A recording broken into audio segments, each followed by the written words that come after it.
दिल्ली दरबार 1911। ब्रिटिश राज को यह दरबार सदी का सबसे बड़ा समारोह बनाने के इरादे से किया गया आयोजन था, जिसमें भारत का भविष्य बदलने वाले फैसले किए गए। नहीं तो आज परिस्थितियां कुछ अलग होती। 7 दिसंबर से 16 दिसंबर 1911 को दिल्ली भारत के प्रिंसेसली स्टेट के राजा, नवाब, उनके शामियाने, सैनिक की टुकड़ियां हाथी घोड़े से चमक दमक रही थी, क्योंकि ब्रिटिश एम्पायर के राजा किंग जॉर्ज पंचम और उनकी पत्नी मैरी ऑफ टेक पहली बार भारत आने वाले थे और इस समारोह की तैयारी बड़े जोरों शोरों से की गई थी। 1911 का दिल्ली दरबार ब्रिटिश शासकों का तीसरा और आखिरी दरबार था। इससे पहले 1877 में क्वीन विक्टोरिया के भारत की महारानी घोषित करने के लिए और 1903 में एडवर्ड 7 को भारत का राजा घोषित करने के लिए दिल्ली दरबार का आयोजन किया गया था। मगर 1911 का दिल्ली दरबार कुछ खास था, क्योंकि इस दरबार में कुछ अहम घोषणाएं की गई थी, जिनमें पहली थी भारत की राजधानी कलकत्ता से दिल्ली स्थानांतरित करने की।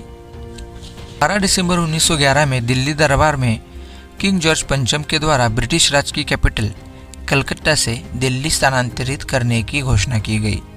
दिल्ली भारत की सदियों से चली आ रही आर्थिक और राजनीतिक राजधानी रही है और भौगोलिक नज़रिए से ये भारत के मध्य में भी आती है।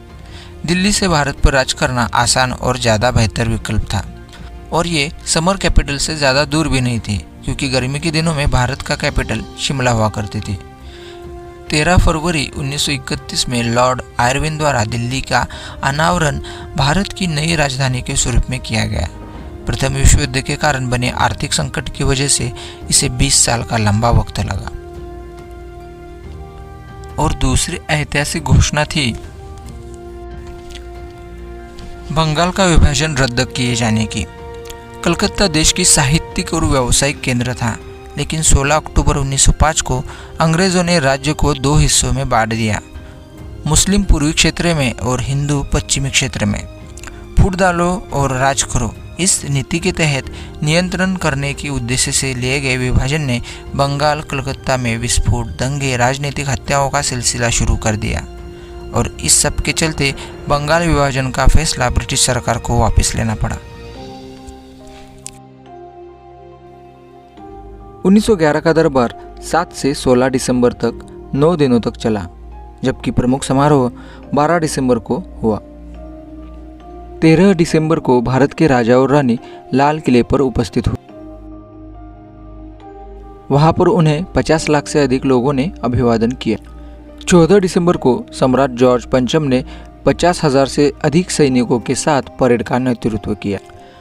अंत में दरबार के अंतिम दिन दरबार की घटनाओं में भाग लेने वाले 26,800 भारतीय और ब्रिटिश सैन्य कर्मियों को रजत पदक से सम्मानित किया गया। भारतीय मातृभूमि के नए राजा और रानी को अभिवादन देने के लिए कई राजा और राजकुमारियां आईं। बड़ौदा के गायकवाड़ महाराजा सयाजीराव तृतीय ने विवाद को जन्म दिया। वो अपने आभूषणों के साथ राज्याभिषेक पर पहुंचे और एक साधारण सा नमन करके पीठ दिखाते हुए चले गए। उस समय सयाजीराव की इस कृति को ब्रिटिश शासन के प्रति असंतोष माना गया और इस तरह 1911 का दिल्ली दरबार भारत की राजनीतिक, आर्थिक, सामाजिक नज़रिए से एक महत्वपूर्ण घटना रही, जिसमें बहुत सारी घटनाओं ने भारत का वर्तमान और भविष्य बदल दिया। आज दिल्ली में जिस जगह ये दरबार समारोह हुआ था, वहाँ पर कोरोनेशन पार्क में ओबेलिस्क उसी स्थान पर खड़ा किया गया है, जहाँ पर 1911 में जॉर्ज पंचम ने अपना राज्याभिषेक करवाया था। और जिस मुंबई के अपोलो बंदर पर जॉर्ज पंचम भारत में उतरे थे, वहाँ पर उनके आने के स्मरण में गेटवे ऑफ इंडिया का निर्माण भी किया गया है।